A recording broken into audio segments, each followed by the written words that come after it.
Seigneur, bonsoir, shalom chez vous. Je ne sais pas à quelle heure vous avez sur cette émission. Vous avez été nombreux à me demander à faire cette émission en français. Mais avant que je puisse entrer en contact avec notre sœur Marie-Claire qui est au bout de fil à Paris, je vais essayer d'expliquer c'est quoi l'évangile, c'est quoi le rôle d'un homme de Dieu. Un homme de Dieu, en réalité, ce n'est pas seulement celui qui vient pour prier ou celui qui vient pour prêcher. Non, un homme de Dieu, premièrement, fait comme Jésus. Jésus, notre Seigneur, avait passé 3 ans pour former ses disciples.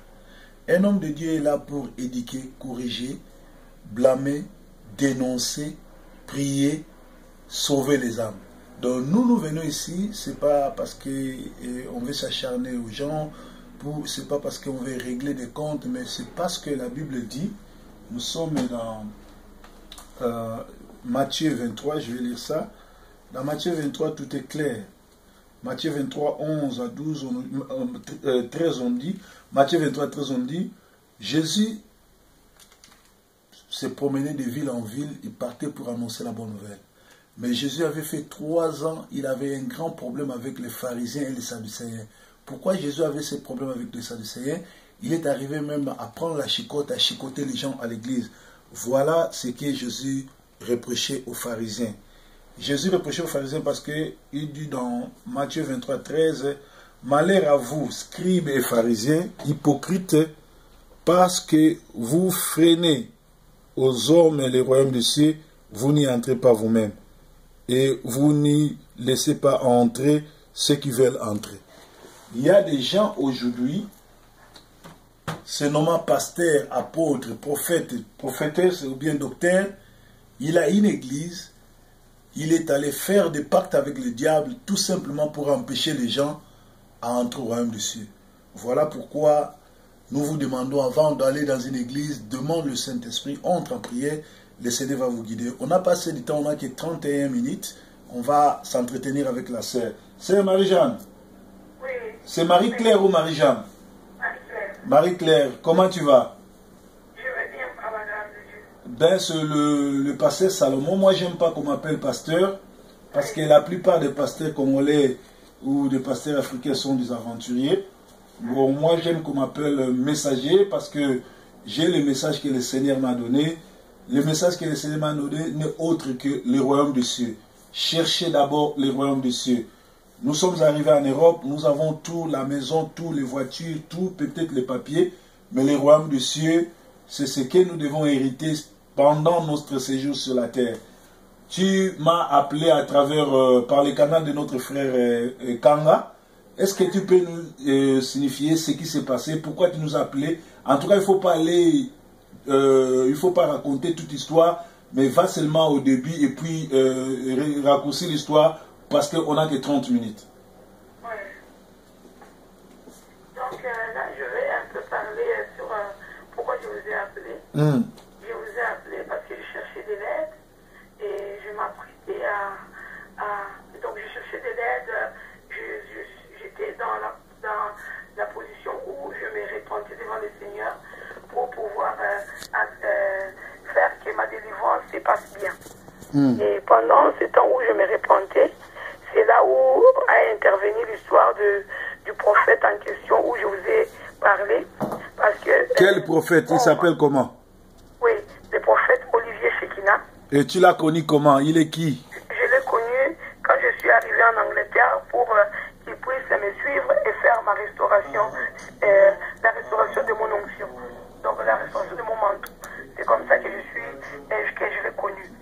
Alors pendant qu'il faisait la restauration, l'autre église, la maman pasteur de l'autre église, Dorothée Raja, et elle payait quelqu'un qui, un prophète Sœur Marie, tu devais commencer par, tu étais parti aux États-Unis. C'était ça le commencement. Voilà, quand je suis parti aux États-Unis, donc les prophètes Shekina, la France, j'ai rencontré 2 mamans qui m'ont encadré et qui m'ont invité aux États-Unis pour faire l'école biblique, pour être avec eux et pour qu'eux, ils me forment dans les choses de Dieu. Donc je suis parti, j'ai fait mon école biblique, je suis resté avec eux et de temps en temps, je revenais là-bas et je restais avec eux pour que je voie comment est-ce qu'eux, ils vivaient en tant que serviteurs de Dieu. Et donc, ils m'ont formé, ils m'ont présenté à d'autres serviteurs de Dieu qui ont prié pour moi. Et ils avaient la mission, ils voulaient bâtir une église sur Paris. Ils voulaient que moi, je sois une porte ouverte sur Paris où eux, qui devaient donc les connecter avec la ville de Paris. Excusez-moi, sœur Marie-Claire. Sœur Marie-Claire, oui. Est-ce que ne sais-tu pas que la Bible interdit à une femme de devenir pasteur? Une femme peut être servante et peut évangéliser, mais une femme ne peut pas être pasteur. Comment toi tu t'es permis d'aller suivre les formations pour devenir pasteur?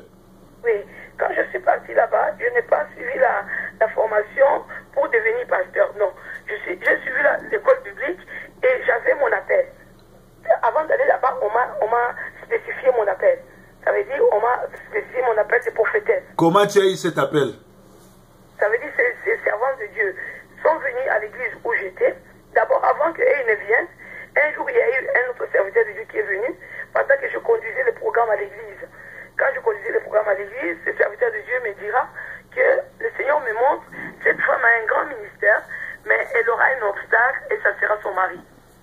Et quand il dira ça, après moi, je commence à pleurer. Et je suis descendue de l'estrade. Il me dit, non, on m'a montré, elle a un grand ministère, mais elle aura un obstacle, ça sera son mari. Bon, mais on n'a pas cherché à savoir comment ça sera l'obstacle en question. Après, nous avons maintenant reçu les Américains. Quand nous avons reçu les Américains, c'est là où on va me spécifier dans l'office que le Seigneur m'avait appelé. Ça veut dire, on m'a dit que le Seigneur nous dit, tu es appelé dans le ministère des prophètes, tu es prophétesse, et nous devons t'encadrer dans les choses pour que tu puisses rentrer dans les choses auxquelles le Seigneur t'appelle. Ouais, vas-y, quand tu as rencontré le prophète aux États-Unis, qu'est-ce que vous êtes dit? C'est là où je vais faire mon école biblique. Après avoir fait mon école biblique, je suis restée avec eux. Ils m'ont présenté à d'autres serviteurs de Dieu et qu'eux, ils connaissaient, qui ont prié pour moi. Et je suis revenue maintenant en France. Quand je suis revenue en France, j'avais toutes ces onctions qui étaient sur moi. Et ils m'ont dit, bon Marie-Claire, comme tu rentres, tu es remplie d'onction, tu es revêtue d'onction, il ne te faudrait pas rester à la maison sans rien faire. Mais sache que l'église, tu n'as pas les droits. La chair, c'est pour les pasteurs. Donc tu dois faire ton travail à l'extérieur de l'église. Aller dans des marchés, aller dans des endroits, prêcher la parole de Dieu. Et à l'église, tu viendras t'asseoir et continuer à écouter la parole de Dieu et être comme tout le monde. Mais pour que tu ne perdes pas l'onction qui est sur toi, tu dois prêcher, ça veut dire aller évangéliser. Alors je suis arrivée, quand je suis arrivée, c'est là où je suis partie dans cette église de Madame et Monsieur Raja. Madame et Monsieur Raja, c'est qui? Qui m'y a conduit, qui m'a dit, au lieu de rester comme ça, et je connais une église, je vais t'amener là-bas, et je te conseille de t'asseoir et de ne pas t'immiscer dedans. C'est comme ça que je suis partie avec mon mari, et on commençait à aller à l'église de Madame Raja. Et ensuite, quand on y allait, après, mes mamans spirituelles sont venues pour voir le pasteur Raja, pour lui dire, c'est notre fille, on l'a formée, et elle a été avec nous, elle a fait le corps biblique et tout, et ça sera quelqu'un qui va être avec nous dans les ministères quand on va bâtir l'église à Paris. Mais pour l'instant, elle peut rester dans votre église et vous aider dans les ministères. Et c'est comme ça que je suis restée dans l'église de pasteur Raja. Donc je commençais à les aider, ça veut dire spirituellement, je n'avais pas de fonction que j'occupais à l'église. Seulement lui, il savait que j'étais revêtue d'onction et tout ça. Quand j'arrivais, il y avait le niveau d'onction qui montait dans la salle et j'essayais de le couvrir pendant qu'il était sur l'estrade. Et je faisais des choses spirituelles pendant que j'allais dans leur église. Mais maintenant, petit à petit, que j'étais dans cette église-là, et ils ont vu tous les dons spirituels que j'avais, toutes les choses qu'il y avait en moi, et ils ont commencé petit à petit à me couper de mon onction. Et pendant que je continuais à venir, ce que je n'ai pas fait attention, c'est que le Seigneur me montrait des choses. Mais moi, je n'ai pas essayé en ce moment-là de prier pour que ces choses-là, que le Seigneur les change. Par exemple, un jour, je vis dans le songe, son épouse m'attaquait. Pendant qu'elle m'attaquait, je suis tombée par terre, elle me poussait. Et pendant qu'elle me poussait, je suis tombée par terre Et il y a eu une personne qui a intervenu au milieu de nous et cette personne l'a empêché à continuer à m'attaquer. Et ça, c'est dans le songe. Et je me réveille dans le songe. Le lendemain, c'était le jour de l'église. Je pars à l'église. Comme j'avais l'habitude d'aller chercher des gens à l'arrêt de bus, je pars chercher des gens à l'arrêt de bus. Je trouve la personne qui avait intervenu dans la nuit pendant que j'étais attaquée. Alors cette personne doit monter dans ma voiture. On va aller jusqu'à l'église. Quand on arrive à l'église, tout le monde descend de la voiture. Elle reste dans la voiture. Et moi, je lui dis, tu sais, hier, je fais un rêve. C'est chez Kina, ce qui s'est passé chez la dame là indienne et comment ils sont venus te déranger, ils viennent te déranger la nuit dans les salles de bain. C'est ce que le peuple de Dieu veut savoir. Bon, maintenant, le prophète Shekina, je l'ai rencontré quand je suis parti pour la restauration de mon manteau. Quand je vais les rencontrer, on va me dire... Quel manteau? Tu nous parles de manteau, quel manteau? Et tu as eu ce manteau là où? L'onction. Ça veut dire, eux, quand je suis sorti de leur église, pour m'affaiblir, pour me mettre dans les... Qui t'ont affaibli? Pour me maintenir dans l'état où je reste comme un bébé spirituel, ils font de telle sorte que tout le jour, ils viennent saboter le travail qui est fait. Ils font comme ça, ils viennent, ils prennent la sémence dans le bas-ventre. Donc ils aspirent l'eau qu'il y a dans le bas-ventre.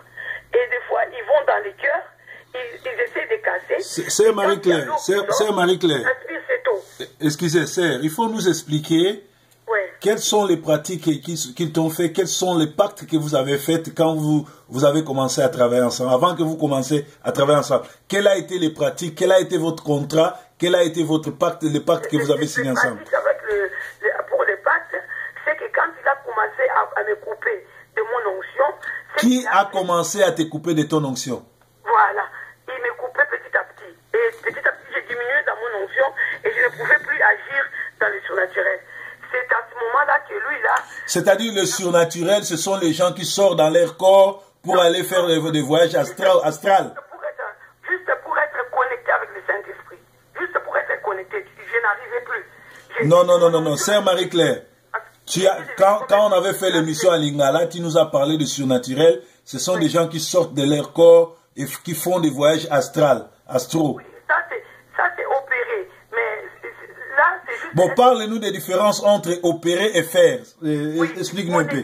Parce que tu sais, quand on est rempli du Saint-Esprit, on est connecté avec les divins. Quand on est rempli, ça veut dire on est rempli donc ce qui arrive à la tête, qui déclenche le don spirituel, et maintenant tu es connecté avec le Saint-Esprit. Donc, et le travail qu'il faisait, il faisait de telle sorte que tu deviennes un enfant, que tu ne sois pas connecté avec le Saint-Esprit. Et ce travail-là, donc, ça consiste, ils vont commencer à prendre ta sémence, ils aspirent ta sémence, et comme ils m'ont fait... Va doucement, explique-nous. Oui.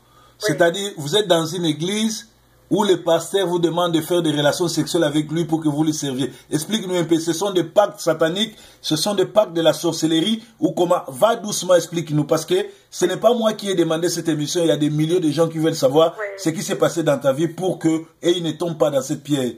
Oui, ça veut dire, quand il a vu que j'étais diminué spirituellement, il a voulu qu'une autre personne vienne et me revêtisse d'onction, et que cette onction, mes mamans qui m'ont préparé, de les récupérer, pour que moi, lui, il souhaitait que moi, je devienne son enfant.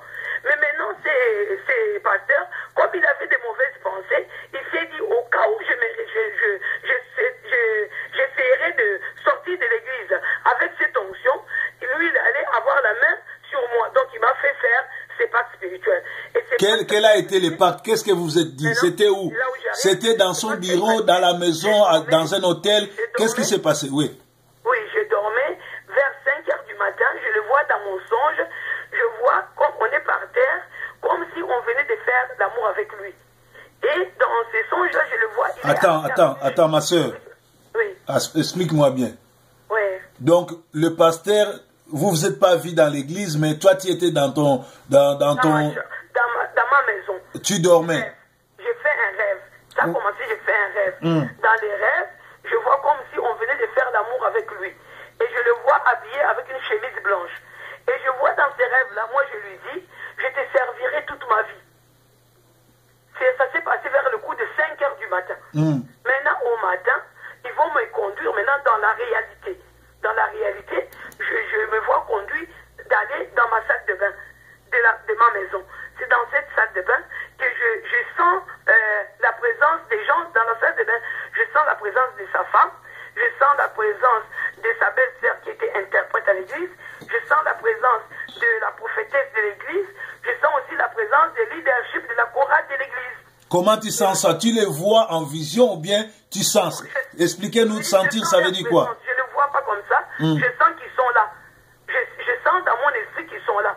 Et maintenant, lui, il est là. Il va me pénétrer. Il sort, il pénètre sa femme. Il sort, il pénètre sa belle-sœur, la femme de son frère, qui interprète à l'église. Il va encore pénétrer. C'est-à-dire vous tous dans la salle de bain, vous étiez nus. Vous tous dans cette salle de bain, vous étiez nus. Vous n'avez pas des habits pour qu'ils fassent des relations sexuelles avec vous tous en même temps. Non, c'était pas quelque chose qu'on fait en même temps. C'était, il m'a pénétré, il pénètre l'autre, et ainsi de suite. Et vous tous, vous étiez nus dans la salle de bain? Dans la salle de bain. Mais ma soeur, cela, ça veut dire c'est la sorcellerie. Donc vous êtes devenus des sorciers. Voilà pourquoi ils pouvaient entrer dans ta vie, dans ta salle de bain et venir s'accoupler avec toi. Ça se faisait comme ça. Donc c'était vous avez signé les pactes avec eux de devenir des sorciers. Non, ce qui s'est passé, c'est que je vais expliquer à beaucoup de gens pour qu'ils saisissent ce qui s'est passé. Ça veut dire au travers de pactes. Ça veut dire le pacte a commencé par l'alliance qu'il m'a fait faire entre nous deux quand je l'ai vu dans le songe, comme si je venais de faire l'amour avec lui. Maintenant, le fait qu'il m'amène à la salle de bain, c'était une façon à lui de me lier à son église, comme si j'allais être avec lui toute ma vie. Écoutez, mais la formation, quelle a été la formation que tu as eue aux États-Unis et comment vous êtes rencontré avec ce fameux Shekinah? Bon, Shekinah, maintenant, il intervient quand je suis sorti de l'église, quand ces pasteurs-là commencent à me poursuivre avec des attaques spirituelles. Donc, sa façon d'attaquer, c'était, il vient, il te fait péter toute la journée, tu vas péter, et aussi, tu vas rôter toute la journée. Ensuite, il vient, il aspire la sémence à l'intérieur, où tu ressens des coups de couteau derrière le dos, et tu sens comme une puissance qui sort derrière ton dos. Ou des fois, il venait, il coupait les grands orteils, quand il coupe comme ça, et tu sens la puissance qui sort. Ou des fois, il ouvre les pattes, tu vas sentir comme un tremblement, tes bras ou la partie où lui veut récupérer l'onction, tu vas sentir comme un tremblement. Après, tu te sens vidé de ton énergie, tu n'as plus rien. C'est comme ça qu'il agissait. Et maintenant, quand il agissait comme ça, moi je commençais à chercher de l'aide chez des gens. J'ai demandé des renseignements chez des gens. C'est là où on m'a conduit d'aller dans l'église de Maman Amy qui m'a suivi pendant un moment, jusqu'à ce qu'on arrête le pasteur Coutinho. Et maintenant, le pasteur Toukala m'a rencontré à Londres. Et c'est là où il va me dire, ma soeur, le Seigneur me montre, tu as des problèmes spirituels et que tu dois être suivi pour que ces problèmes-là finissent. Et c'est là où ma sœur va lui expliquer, c'est vrai qu'elle a des problèmes spirituels, c'est pourquoi elle est venue même à la convention. C'était la convention de Kiziamina, et après la convention, c'est là où le prophète va s'approcher de moi et me dire que le Seigneur me montre que tu as des problèmes spirituels et que tu as besoin d'aide pour que ces problèmes-là finissent. Et c'est comme ça que ma soeur va le contacter après pour lui dire, mais prophète, si c'est comme ça, si tu peux suivre ma soeur. Et c'est comme ça que je vais atterrir dans l'église, je vais commencer à venir chez le prophète Toukala, et c'est lui qui va faire venir le prophète Shekinah, pour que le prophète Shekinah commence à me suivre. Mais au début, il me suivait eux deux. Mais après, c'est le prophète Shekinah qui a continué à me suivre. Et quand Toukala t'a fait introduire chez Shekinah, qu'est-ce qu'il t'a dit? Il m'a dit, cette personne va te suivre et moi je vais essayer de suivre comment les choses évoluent pour toi. Voilà. Donc il suivait comment les choses évoluaient étape par étape. Ce qu'ils n'ont pas fait, ça veut dire que quand ils ont remarqué par exemple les attaques de Madame Raja, parce qu'ils savaient, ils voyaient, moi je voyais, et ils savaient aussi. Donc ils ont vu comment est-ce que Madame Raja attaquait. Par exemple, après avoir mangé, elle venait manger dans le ventre. elle va manger dans le ventre, elle va même manger vraiment la peau du ventre, et à l'intérieur tu restes vidé, pour t'empêcher de regrandir ton homme intérieur, de se rebâtir. Donc, elle va manger à l'intérieur, elle va casser un côté de ton cœur, elle va boire l'eau qui va sortir de là. Donc, c'était des choses démoniaques qu'elle faisait. Mais, donc, ils devaient déjà, à ce moment-là, lui dire que les choses que tu fais, ce n'est pas des choses de Dieu. Et après, quand vous êtes vu avec le prophète Tokal, qui Shekina pour la première fois, qu'est-ce qu'il t'a dit? Quand j'ai vu le prophète Shekina pour la première fois, il a essayé de camoufler la situation. Parce que il ne savait pas que le prophète Toukala m'avait déjà expliqué ce qui s'est passé. Le prophète Toukala m'avait déjà expliqué, Marie-Claire, on doit faire la restauration de ton manteau. Alors quand le prophète Shekina la restauration de tes manteaux, là, ça allait se faire comment? Ton manteau, ça veut dire ton onction, ton énergie, pour que ça recommence à fonctionner normalement comme tout le monde. Parce que les choses qu'ils font sur toi, ça t'empêche de regrandir dans l'onction. Donc on doit t'aider pour que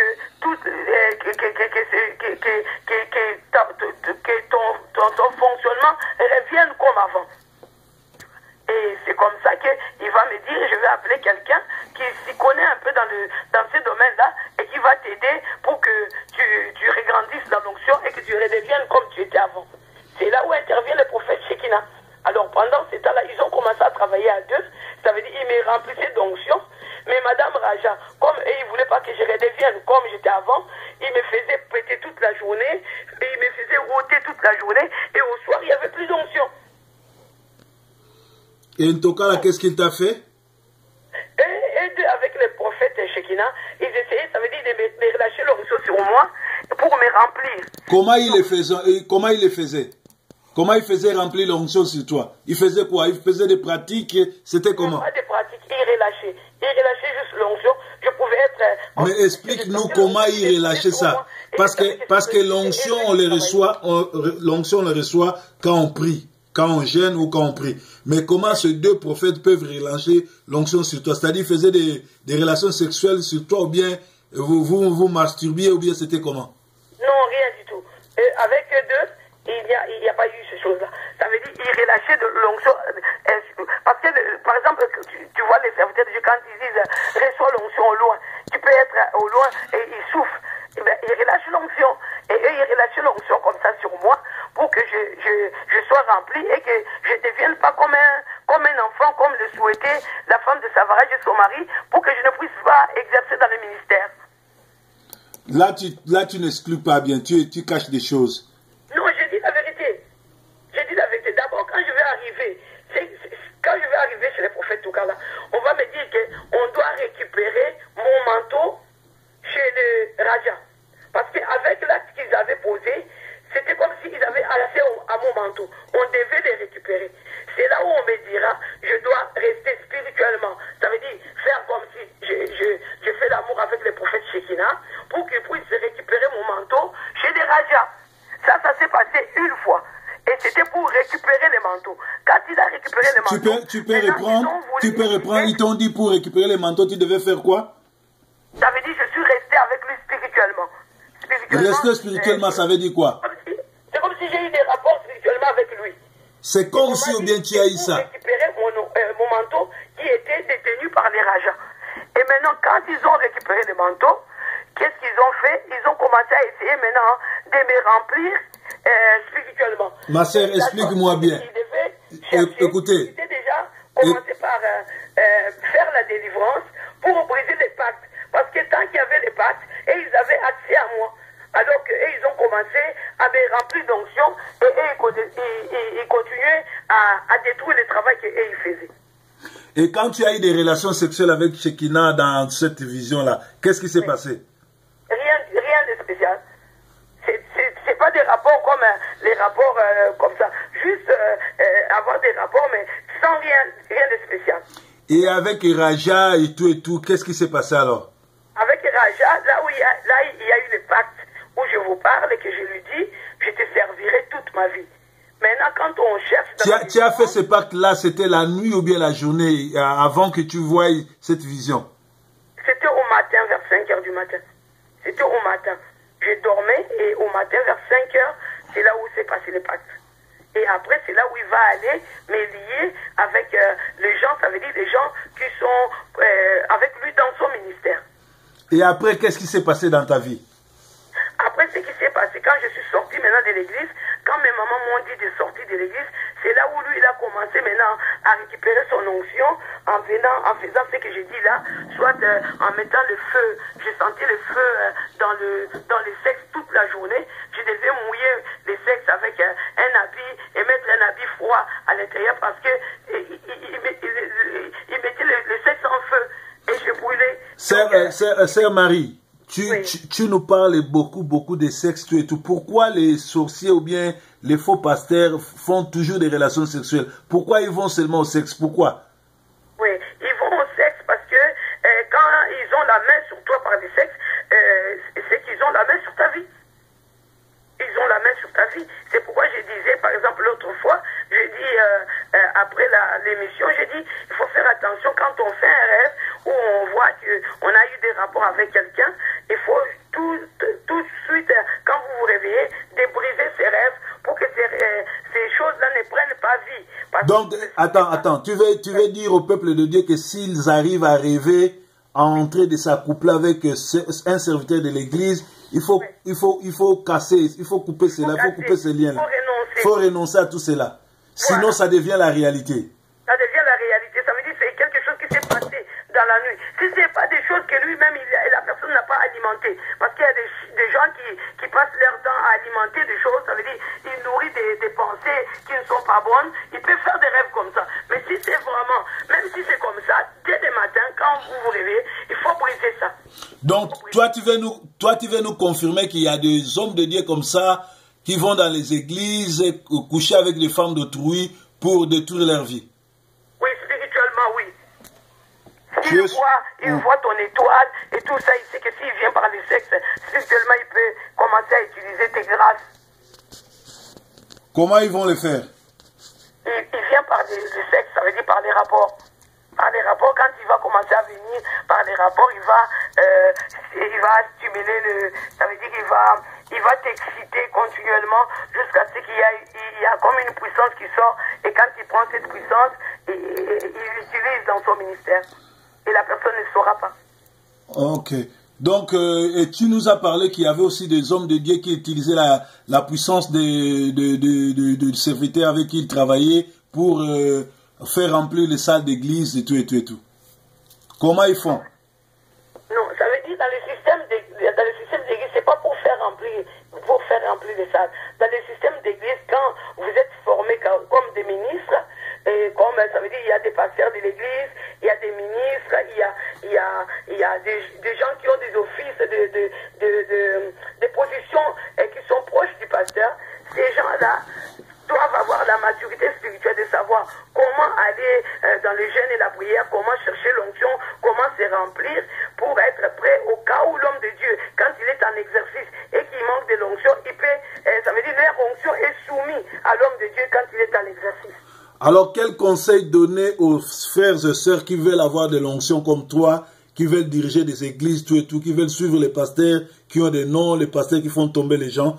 Quel conseil tu leur donnes par rapport à ce qui t'est arrivé? Oui, le conseil que je donne aux gens avant d'aller dans une église, c'est comme Papa Salomon l'a dit, il faut prier pour que le Seigneur te montre là où tu mets les pieds. Parce que ce n'est pas parce qu'il y a Béni In qui vient là-bas, ou des hommes de Dieu renommés mondial qui vont dans un endroit, et que toi tu crois qu'il y a vraiment Dieu dans cet endroit. Parce que la personne dont nous parlons, c'est une grande église, c'est la deuxième grande église de Paris.